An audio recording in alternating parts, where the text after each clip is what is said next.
وەڕێزان جارێکتر سڵاوتان لێبێت بەداخەوە بەهۆی کێشەیەکی تەکنیکیەوە تا ئێستا نەمانتوانیوە مامۆستا عەبدوڕەحمان محەممەد مامۆستای زانکۆ لە پارێزگای هەڵەبجەوە وەربگرین. ئێمە بەردەوام دەبین لە گفتوگۆکەمان لەگەڵ مامۆستا نەجمەدین قادر ڕەحیم بەرپرسی لە سلێمانی دیزانانی ئاینی ئیسلامی کوردستان تا ئەو کاتەی هاوڕێیانمان ئەتوانن پەیوەندیەکەی مامۆستا عەبدوڕەحمان محەممەدمان بۆ وەربگرن. مامۆستا ئەمەوێ بە یەکلایەنە قسەیەک لەسەر ئەوە بکەین چوونی هاوڵاتی کورد لە ئێستادا بۆ نێو ئەو گروپە چەکدارانە حرامە یان حەڵاڵە؟ وڵاهی بە هیچ شێوەیە ئەزیزەکەم پێم وتی ڕەشەکوژی و تاڵان و بڕۆکردن لە هیچ کوێیەکە حەڵاڵ نییە. جاوەرە بچی لەگەڵ دەستە و تاقمێکی وەکو ئەوانە بکوژی ببڕی بە فتوای ناحەق خوێنی خەڵک بڕژێ ئاشوو بێ بنیتەوە کە سەروبەری دیار نییە. ئێمە هەرگیز لەگەڵ ئەوە دانین کە خەڵک بچێ بۆ ئەو شوێنانەوە بە حرامی زانین. ئەنی حرامە هاوڵاتی کورد بچێتنێ ئەو گروپانە. خوای گەورە لە قورئانی پیرۆزە فەرمێ کەسێک بکوژێەوە هەموو خەڵکی کوشت بێ، هەموو خەڵکیش معلومی جەنابتە لەسەر ئەم زەوی هەر ئێستا حساب بکەین چەندێک خەڵکی ئەژی و کەسێک بتوانێت ژیانی کەسێک ڕزگارکات چەند خەڵکی هەموو خەڵکی ڕزگار کردووە. کەواتە ئەبێ ئێمە بگەڕینەوە بۆ پرەنسیبە ئیسلامیەوە سیر بکەین ئەمەی کە ئێستا ڕوو ئەدا لە شوێی ئاینی پیرۆزی ئیسلامەوەکو باسمان کەجێی بۆتەوە کەواتە شتێ دز بە پرەنسیبەکانی ئاینی ئیسلام بێ ئەرەوەڵا حرامە، ئەرەوەڵا دژ بە ئیسلامە، ئەرەوەڵا کارێکی خراپە. بەڵێ بە لێکدانەوە لە ڕووی ئاینیەوە تا چەند ئەو گروپانەکە لە ئێستاە کۆنتترۆلی چەند شار و شارۆچکەیەکیان کردووە ئەتوانن بۆ شێوەیە حکمی ئەو شارانە بکەن یان بمێننەوە تایە؟ ئەوە پێم وایە بەجێ بێڵین بۆ خەڵخانەی ئاسکەرین و سیاسین من وەکو مامۆستایشی ئاینی لە ڕوانگە ئاینی. بەڵام ئایا کللتوری بۆ نمونە شارێکی وەکو مووسڵ تەقبولیەوە ئەکات گروپێکی چەکداری وەکو داعش بێت 16 یاسای بۆ دەربکات کە زۆربیان وەکو خەڵک ئەڵێن لەگەڵ کللتوری ئەو شارە ناگونجێ لەگەڵ خەڵکەکەی ناگونجێ. ئەوە من لەگەڵ ئەوەی کە خەڵکی شارەکانی عێراقم مەعامناسی بێ بەداخەوە دەمێکە کوشت و برتیانە بەردەوامە و نەتوانراوە ئەمن و ئاسایش جێبەجێ بکرێ و ئەوەی کە پێویست بووە لە کەمترین بەشی ئاوەدانکردنەوە و بەشی دەستی ئاوەدانکردنەوە بۆ ئەو شوێنانە زۆر درێژ نەکراوە. لە زۆربەی شارەکان وێرانی پێوە دیارە، شتەکانی پێوە دیارە. ڕەنگە خەڵق هەل لە یەئسەوە ئەگەر بچینە باری حەقیقەتەوە یعنی داعیشم هێزەی کە هاتووە چەند هەزار کەسن ئەم هەموو خەڵقە چۆنیان جێبەوە. بەڵام بە هەر حاڵ پێم وایە ئەم ڕەشەکوژی و قەتڵ و ئامەی کە ئەوانەی کەن و ئەم تاڵان و بڕۆی ئەوانەی کەن نەک لەگەڵ کەلتوری کوردەواری، نەک لەگەڵ کولتوری خەڵکی مووسڵ، لەگەڵ کەلتوری هیچ کوێیەک مەگەر ئەوانەی کە ئەنفارچیەکانی زوو قوبوڵیان کردووە ئەو کەسانە ئەمانیان قوبوڵ بێ و پێشم وا بێوانە لە عێراقی ئەمڕوا زۆریش نەبن. بەڵێ مامۆستا ئەو شتێک کە بڵاو بووە کە ڕێکخراوێکی وەکو داعش چەند یاسایەکی دەرکردەوە بۆ خەڵکی مووسڵ تا چەند ئەو یاسایانی ئەوان لەناو ئاینی ئیسلاما جێ بێتەوە؟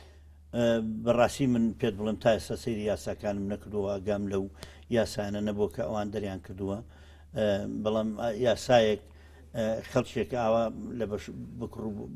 بکوژ و بڕەوە دەری بکات نازانم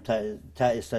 هیچم لێ نەخوێندەوە هیچم ئاگالێ نییە لەبەرەوە حەز ناکەم بە هەڵا بڕۆم و نازانم یاساکانیان چێوان حەقی یاسادانانیان نییە چونکە جارێکە خەڵکێکن نەحکمیان بەدەستەوە تەنها حکمی سیلاحیان بەدەستەوە حکمی سیلاحیش پێم وایە حکمی خەڵک نییە حکمێکە وەکو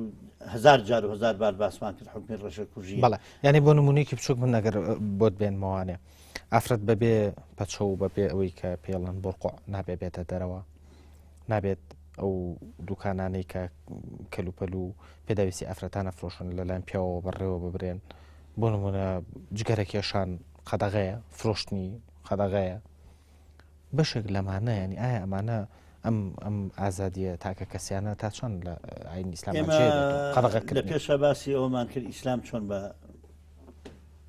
پلە بە پلە هاتووە مەی خواردنەوەی بەسێ قۆناغ قەدەغە کردووە. ئایا ئەوەی کە من ئەمەوێ بۆ ئیسلامی خۆشەویست حیجابکردنی ئافرەت لە ئاینی پیرۆزی ئیسلامە بەڕاستیەوە شتێکە زۆر لە پێشەوەی واج بکانایە بکرێ. بەڵام ئایا ئەکرێ ئەمڕۆکە لە کۆمەلگایکی وەکو سلێمانیا بێ بە زەبری زۆر و قامچی و شمشێر و ئەمانە ئەمە جێبەجێ بکەیت؟ ئەکرێ بە تەدەڕوج بکرێ، ئەکرێ بە بیر و بۆچوونێکی ڕێک و پێک بکرێەوە لەگەڵ خەڵقا هەوڵ بدرێن. ئەبینین لە تورکیا ئێستا حکمی عەدالە و تەنمیە بەڕێوە داد و گەشە پێدان کە بە حکمێکی ئیسلامی بەناو بانگە، بەڵام ئەو قەرار و قانونانی بەو شێوە دەرنەکردو کەم برادەرانە دوو ڕۆژە هاتوونەتە ناو شاری مووسڵەوە کردویانە. وا بزانم ئەوە بە دوای خۆیان تەنها ئەوە دێنێکە خەڵق قینی لیان ببێتەوە و زیاتر لە قین هەڵسانی خەڵق و ڕاکێشانی خەڵق منیش خەو بۆ بینم کە شتەکان بە پێی پرەنسیبەکانی ئاینی پیرۆزی ئیسلام بن، بەڵام ئایا پرەنسیبەکانی ئاینی پیرۆزی ئیسلام لە سەرەتاشەوە ئاوا دابەزیوە، حیجاب یەکەم ڕۆژ دابەزی، لەبەرەوە بێ بەڕاستی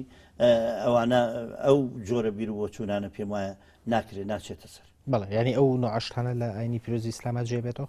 ئەو جۆرە بیر و بۆچوونانە مەسەلەن جگەرە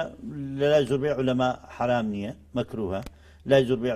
لای هەندێک لە عولەما حرامە و تا ئێستا هیچ وڵاتێکی ئیسلامی هەتا وڵاتێکی وەکو سعودیە نەهاتووە بە یەکجاری بن بڕیکا کە ئاینی پیرۆزی ئیسلام لێ هاتووە سەر چاوەیەتی و زۆربەی عولەما قسەمان لەسەر کردو دکتۆرەکان. بەڵام ینی ئەبوو نمونە ئازادی ئافرەت پێویستە بە داپۆشراوی بێتە دەرەوە لە ئاینی پیرۆزی ئیسلام. ئاینی پیرۆزی ئیسلام داپۆشین واجبێکە بۆ ئافرەتی موسڵمان کە بەڕاستی بێ خۆی داپۆشێ، بەڵام ئایا بە زۆری قەمچیە بۆ زۆرە وەکو پێم تێکرێ وەکو تورکیا لە بەرەبەرە پێی بڵێ ئێمە دینمان هەیە، دینەکەمان بە دیانەتەنە و ئەختە شتانی بە خەڵقەڵین دیانەتەنە قەضاءن نییە، بەڵام ئێستاوان یەکسەر کردوشیانە بە قەضاءن و هێناویانە لە ماوەی دوو ڕۆژە پێ دوانە بێ ئەوە شتێک بێ سەرکەوتو بێنەوە لا داپۆشینی ئافرەت نەخواردنەوەی مەی ئەمانە هەموو لە پرەنسیبەکانی ئاینی ئیسلامن، بەڵام ئەمدا بە چ شێوەی بەم شێوەی ئەوان یا بە شێوەیەکی میانڕەوی کە ئێمە لەسەر مینبەر و مزگەوتەکانەوە داوایەکەین لەم کەناڵەوە داوایەکەم ئایا بەم جوانتریا بۆی ئەوان ئەوە لە پرەنسیبەکە هەڵەیە لە جێبەجێکردنی پرەنسیبەکە هەڵەیە. بەڵێ ئێستا هێزی پێشمەرگەی کوردستان لە خەتەکانی تەماسان بەرامبەر بە هێزەکانی داعش چەکدارەکانی داعش ئەتوانین بە خەباتی پێشمەرگە بڵێن جیهاد لە بەرامبەر ئەوانە ئێمە لە حاڵەتێکا هێرشیان کردە سە هەرێمی کوردستان. ئێمە لە ئاینی پیرۆزی ئیسلامە فەرموودەی پێغەمبەرمان هەیە، ئاەتی قورئانمان هەیە، پێغەمبەری خوا صلی الله تعالی وسلم ئەفەرمێ هەر کەسێ لەسەر ئاینی خۆی بکوژرێ شەهیدە، هەر کەسێ لەسەر ماڵی خۆی بکوژێ شەهیدە، هەر کەس لەسەر شەرەفی خۆی بکوژێ شەهیدە، هەر کەس لەسەر خوێنی خۆی بکوژێ شەهیدە. ئێمە نەچوین وەکو جاری پێشوش وتم لە هەموو ساڵی تێکۆشانی کووردا نەچوینە دەروی هەرێمی هیچ کەسێک،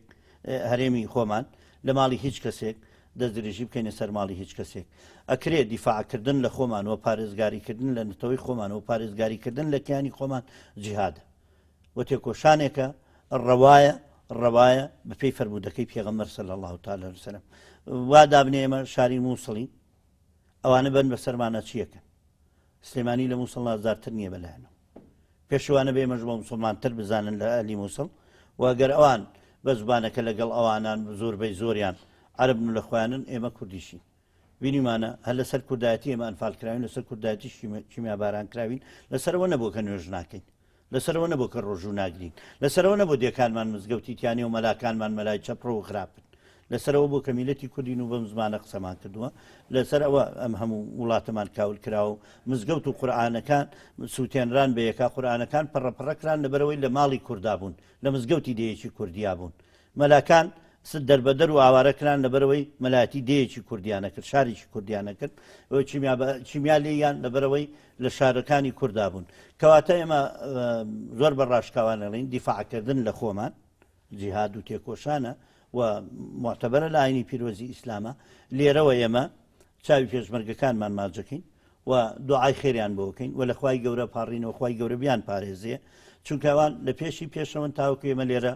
من تۆ ئاوە لێرە بە ئازادی قسە بکەین. ئەگەر ئەوان لە پێشی پێشەوە نەبن، ئەو ڕۆڵانە لە مەترسیان نەبن بەرامبەر لولەی قەناسەکانی ئەوان و هاوانەکانی ئەوان و ڕۆژانە بینیم برینار و شەهیدیشمان بووە. ئەگەر ئەوان لەوێ نەبنەوە خوێنە نەڕژێ باوەڕتە بێ لێرەش ئەم ڕەشە کوژێ بەرپا بێ و ئەم حکمی قەرەقوشەی ئەوان کە هەیەە لێرەش بەرپایەکەن. لەبەرەوە ئەکرێرە وەڵا بە ڕاشکاوی بڵێنەوە جیهادێکە بە شەرتی ئێمە دەستدرێژکار نەبین بۆ سەر هیچ کەسێک، دەستدرێژکار نەبین بۆ سەر هیچ کەسێک و لە دیفاع لە وڵاتی خۆمان لە بەشک وڵاتی خۆمان ئەوەی کە داگیر کراوە چەند ساڵە لێمان دابراوە بۆ ماڵێکی خۆمان بۆ لێمان داگیر کراوە ئێمەش دیفاعی لێ بکەین خاچینەتەوەکەی خۆمانە و ئەگەر ڕۆژێکی شکرا ئێمە دیفاع لە خەڵقێکی تر خەڵقێکی مەزڵوم بکەین ئەگەر پێشمەرگەیەکیشمان چوە شوێنێک دیفاعی لە خەڵقی مەزڵوم کرد ئەوەش جیهادە چونکە خوای گەورە فەرمێەوە چیتانەکە ئێوە تێناکۆشن لە پێناوی خوا و لە پێناوی ئەو پیاوانەوە ئەو ژنان و ئەو مناڵانەی کە لە وڵاتێکە لە شوێنێکا چەوسێنرێنەوە هاوارەکەن خوایە نەجاتمان بێ ئەلەم شوێنە کە خەڵکەکەی زوڵممان لەکە کەواتە کرێ وەختێک گەر خەڵک ئێمە بۆ ڕزگارکردنی خەڵکی ژەر دەستەش بچینە دەرەوەی هەرێم بەشەتێ بە حەق بچین و بە داواکاری ئەوانە بچین و ئەوانە خۆیان ڕازی بن بۆی کەمە بچین دیفاعیان لێ بکەین و هاوارمان بۆ بێنن ئەو کاتەشە شەهادەتە خۆی ئیسلام هەرەوە نییە تۆ دابنیشی لە جێگەکەی خۆتە بە تەماوی هەر لە ماڵکی خۆ بۆیە لێرەوە جێگەی خۆیەتی بەڕاستی هەمومان دەستی زا هەڵبڕینەوە لە پشتی شەو پشتیوانیان لێ بکەین ڕیزەکانمان یەکگرتوو بکەین یەک بین و بە هەمومان یەک دەست و یەک دڵ بین لەگەڵیان تاوەکوانیش لە بەرەکانی پێشەوە ئینشاءڵڵا خوای گەورە بیان پارێزێ و یەک دەست و یەک دڵ لە چەند ڕۆژی ڕابردووە پرۆفیسۆر عەلی قەرەداغی فتوایەکی یاوە کە ئاماژێ بۆ داوە ئەوانەی لە ڕیزەکانی هێزی پێشمەرگەی کوردستان لە کاتی بەرگریکردن لە هەرێمی کوردستانە ئەکوژدێن پلیان شەهیدە باشترین کارێکە کە کردوێتی و ئەوە هەر تەنها قسەی دکتۆر قەراخی نییە دەستی خۆش بێ و کە و پیاوە گەورە الحەمدوللا پیاوێکی کوردە و لە شوێنێکیە ئەگەر پێشمەرگە شەهید نەبێ وابزانم لەم زروفامانایەک بۆ شەهیدی نامێنێتەوە بەڵێ لەم بارودۆخی ئێستا لەم بارودۆخی ئێستا بەڵێ مامەسا ئەی سەبارەت بە چەکدارەکانی داعش ئەگەر لە حاڵەتێکدا لە بەرامبەر هێزی پێشمەرگەی کوردستانە بکوژرێن خەڵکێک کە متعدیە لەسەر خاچی ئێمە متعدیە لەسەر ژیانی خەڵق متعدیە لەسەر شەرەف و کەرامەتی خەڵق فتوای بەناحەق بۆ کوشتنی خەڵق شەرەفی خەڵق ماڵی خەڵق وێرانکردن و بکوژ و ببڕەن لە ظروفێکی نادیارە شەڕەکەن بەڕاستی هەر کەسێکیان لە بەرابەر پێشمەرگەی کوردستانە بکوژرێ نازانم ئەوە پێغەمبەری ئیسلام صلی الله تعالی وسلم پیاوێک دەچێتە لای ئەڵێ ئەبینی یەکێک پەلاماری ماڵەکەمەیە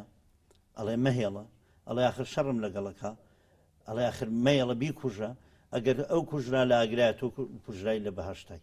کەواتە کرێ بە پێی ئەم حەدیسەی پێغەمبەر صلی الله تعالی وسلم وەختی خەڵق دەستدرێژکارە بۆ سەر ئێمە وەختی دەستدرێژکارە بۆ سەر خەڵقی مەزلوم ئەگەر کوژرا پەنامان بخوا وەڵا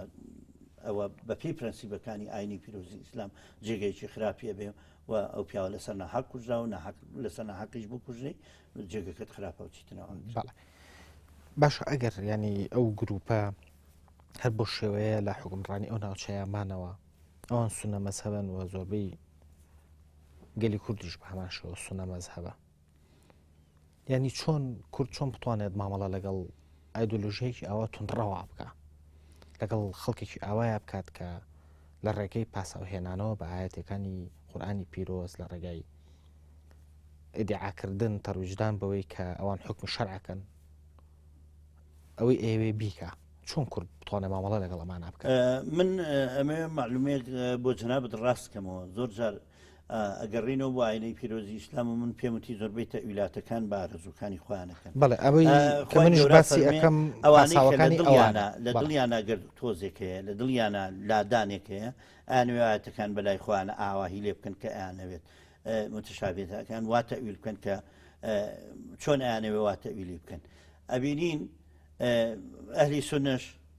ئێمە مەسەبەکانی سونە مەسەبی زۆرمیان ڕەوین مەسەبی توندنی مەسەبەکانی ئەهلی سونە پیاوی وەکو ئیمامی شافعی و ئیمامی ئەبوو حەنیفە ڕەحمەتی خوایان لێبێ ئیمامی مالیک ئیمامی ئەحمەد ئەم تۆندڕەویە لەوە نییە ئەهلی سونە تۆندڕەوە چونکە ئیسلام تۆندڕەو نییە ئیسلامی ئەهلی سونەش ئیسلامە بەڵام ئەم تۆندڕەویە وەکو پێم وتی ئەم فکرەیە لە یەئس و یا لە قبوڵ نەکردنی یەکتر و یا لە بیر و باوەڕی ئەوەی کە چۆن ئەڵێ بکوژە و ببڕە و با ئیسفادەیە بکە یا حکمە دەستکەوێ ئەبینی لەو بوارەوە هاتووە کەواتە ئەکرێ ئێمە بڵین لەگەڵ ئەمانە نەک لەگەڵ ئەهلی سونە ئەهلی سونە ئێمە تقانە چەنێت بەڵام ئەگەر سری واقعەکە بکەین هەموو کردەیەکە ئیکەن ئەوان پاساوێکی شەرعیان بۆ خۆیان داناوە کە تا چەند شەرعیان شەرعینیە ئەوە ئێوەی زانایان ئەیزانن بەڵێ ئەمە ئەکرێ لەگەڵ ئەوەی کە ناشەرعیە هەموو کاتێ دژبین ئەکرێ دەژبین و بەڕاستی خەڵکیش لە ماڵی خۆیان ئەگەر پەیوەندیانەوان لەگەڵ ئێمە خراپ نەکەن لە ماڵی خۆیان حکمی خۆیان ئەهلی مووسڵ ئەهلی تکریت بە چه حکمێک ڕازیە بە چه حکم ئەگەر ئەوانەمانەوە بە چه حکمێک ڕازیە مادەم دەزرێشکار نەبێ سەدامەکەی دوێنێ نەبێ ئەم برادرە ئەمڕۆ نەبێ بە شەکانی ئێماخوا دەزانێتە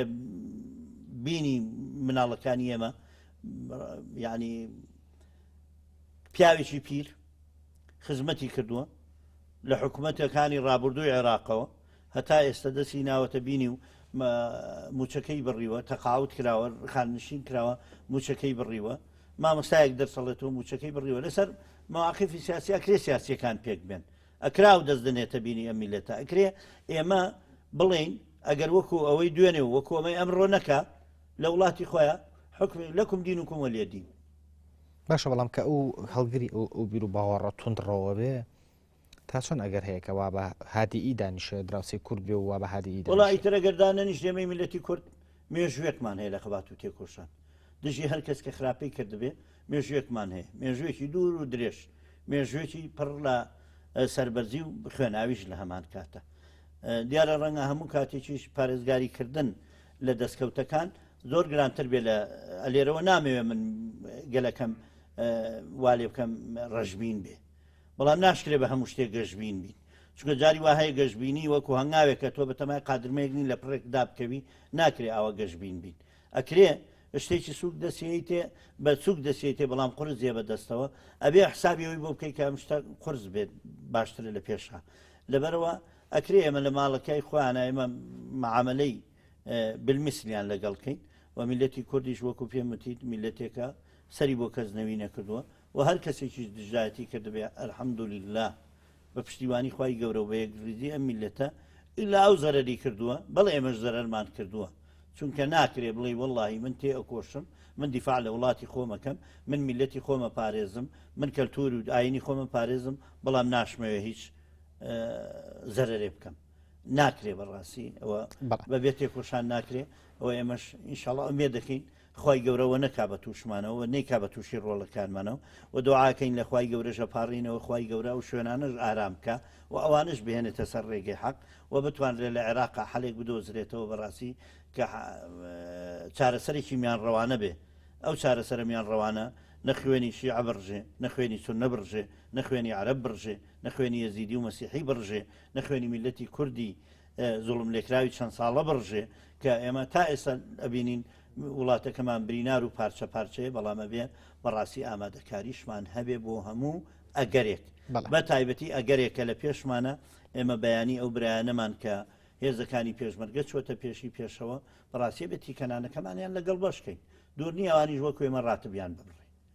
دوورنی موچەکانی وانیش ببڕێ بەبیانوەوەی کەوتۆتە دەست پێشمەرگە کەواتە بێ ئامادە بین لێسە لە ئەو هیوایی کە جەنا بەخواستەوە بزانم هەموو خەڵکی عێراق و هیوایە ئاخوازە بەڵام ئایا سونە و شیعە جارێکە لە عێراق هاتوان بێکەوە بژین ئومێد دەکەین دوای هەموو کوشتار ئومێد دەکەین ئەگەر ئێمە بڕۆنە دەرەوەی ئومێد ئەگەر بین قسە لەسەر لایەنە شەرعیەکە بکەین ئەزیزەکەم لە شریعەتی ئیسلامە هەموو کاتێک چارەسەر و چارەسەرکردن و دانیشتن و بەیەک و دوان و لێک و گفتوگۆکردن لەگەڵ یەک باشترین چارەسەرە سڵح سەرکردەی هەموو حکومەکانە و ئەمانەشە کرێ وەکو میلەتی کورد ببن بە میان میلەتێکی میان ڕەو واکرێ بە یەکۆ دامنیشن واز لە بازنەی تۆڵە سەنگنەوە لە یەکتر بهێنن و خەڵقە عاقڵەکانیان بە یەکەوە دابنیشن ئەم فتوای ئەم لایدا و ئەویش دژە فتوایەگە داتەوە ئەمە کۆتایی پێبێنن و خەڵکەکە وا لێ بکرێ هەر کەسە مافی خۆی بدرێتێ و مافەکان بە کردەوە لەسەر زمینەی واقع جێبەجێ بکرێ ئەو ساکاکرێ ئەرەوەڵا باشە بەڵام میلەتی کورتوانیوێتی بەم هەموو بیر و بۆ ئەمە هەموو ئەوەی کە قسەمان لێ کردنی مامۆستا بوورە ئەوەی قسەمان لێ کرد هەمووی هیوا خواستنە بەڵام لەسەر ئەرزی واقع دوو مەسهەبن لەناو ئاینی ئیسلامە کە هەرێکیان بە تێڕوانێکی زۆر جیاواز بۆ ئاینە ڕوانێت چۆن ئەم دوانە لێک نزیک بکەینەوە لە کاتێکم هەموو کوشتاریان لێک کردووە لە کاتێکا تەکفیری یەکتریەکەن سونە شیعە بە مرتەد ناوەوە و شیعە فتوای قەتڵعامی سونە دەرەکاو ئەشکرێ ئەمە بڵین هەموو کەسێک وانە بەڵام مەرجعی باڵای شیعە ینی فتوای دەرکردووە کە خەڵک چەکدار بێ و بڕۆن دژی بووە خەڵک چەکدار بێ ینی هەموو بەرامبەر بەوەی کام ڕووناوی بەڵام لەلایەن سنەوە فتوا دەرەچە کە شیعە مرتەدن و بکوژرێنەوە تا ینی تەنانەت لە چەند ڕۆژی ڕابردووە 900 خوێندکاری شیعە قەتڵعام کران دەتکریت. ئەزیزی دڵەکەم ئەمە پرەنسیبی ئاینی پیرۆزی ئیسلام نییە کە تۆ بڵێ ئەم کافرە و ئەو کافرە، چونکە ئێمە پێغەمبەرمان پێمانە فەرمی هەر کەسێک خەڵک کافرکە ئەگەر ئەو کافر نەبوو خۆی کافرە بێپی ئەوە نەخەتەرە. کافرکردن ئەم فکرە تەکفیریە کە ئێستا هاتوۆتە پێشەوەجا لە هەر لایەک بێت، لە کورد بێ، لە عەرەب بێ، لە شیعە بێ، لە سونە بێ، لە فارس بێ، لە تورک بێ، ئەمە بەدەرە لە پرەنسیبەکانی ئاینی ئیسلام و دەقە پیرۆزەکانی ئاینی ئیسلام. کافرکردن دینی خوایە، لێسەنگنەوەی دینی خوا بەدەستبوون و تۆ بەدەست ئەو نییە، بەدەست مفتیەک نییە. ئەمانە کردار و دژە کردارە. ئەم پیاوانەی شیعەکان ڕۆکە فتوا ئادەن لەسەرەوەی کە خەڵق بڕوات و بچێ بکوژێڵە ئایا ئەڵێ بچۆ خەڵکی سامەڕا قەتڵ و عامکە ئەوانی کە داعش وەڵگری چ. بەڵام زۆربەی خەڵکی ناوچە سونیەکان ئێستا ئەگەر واقعیانە لە واقعەکە بڕوانین پێ ئەچێت کە زۆربەی خەڵکی ناوچە سونیەکان پشگیری داعش بن. ئەو پشگیریە پێ دوایە لەبەرەوەیە کە خەڵک کافرەکەن یا لەبەرەوەیەت وەکو پێم وتی ڕژبینیەکیان لە حکوومەتی عێراقی یا لە ئاوەدان نەکردنەوەی ناوچەکانیان نا لە شوێنەکانیان بینیوە ئەبینی ئەبێ بچی بگەڕێنەوە بۆەوە ئایا لەبەرەوەیە کە خەڵقی شیعە بە کافرەزان کاکە لە ناوچەکانی عێراقا لە شوێنەکانی وەک تەلعفەر لە شوێنەکانی وەکو خاڵس کە دێڵتاوای جاران بوو بەداخەوەسە بوو بەو خاڵسە ناوەکەی هەرون بوو لە ئەسڵا لەو شوێنانە لە مەندەلی لە خانەقین لە ناو بەغا خەڵق ماڵە خەزورانی سونیە زاواکە شیعیە، ماڵە خەزورانی شیعیە زاواکە سونیە، خاڵوان سنین بەرەمام شیعین، خزمایەتی هەیە کە سوکاری هەیە لە یەک عەشرەتان تا ئێستا ئەم فکرێکی هێنراوە جا لە هەردوو لاوە هاتووە و توندڕەویەکە لە هەردوو لا کردار و دژە کردار وای کردووە کە ئەم فتوادانانە بە تایبەتی یەکتر کافرکردنە هەبن و ئیلا شیع و سونە لە عێراقا ژیاون و خەڵکی گەورە هەتا لە ناو سوپای عێراق و دەسەڵاتی عێراقی شاهب کە وەختێ شیعە قەتڵ و عامەکرا. زۆر سپاس کەم مامۆستانەش بەدەین قادر ڕەحیم بەرپرسی لە سلێمانیەکە دیزانانی ئاینی ئیسلامی کوردستان. زۆر سپاس بۆ ئامادەبوون. بینەرانی بەڕێز زۆر سپاس بۆ ئێوەی بەڕێزیش کە تا ئێستا بینەرمان بوون داوای لێبوردن لە مامۆستا عەبدوڕەحمان محەممەد مامۆستای زانکۆ دەگەین لە پارێزگای هەڵەبجە کە بەداخەوە بەهۆی کێشەیەکی تەکنیکیەوە نەمانتوانی لەم بەرنامەیەدا بەشداری پێ بکەین کە بڕیار بۆ هەر لە سەرتای بەرنامەکەەوە لەگەڵماندا بەشدار بێت تا بێگەشتنەوەمان لە دەرێکی دەدام و لایەکتان لە خۆشییا بن.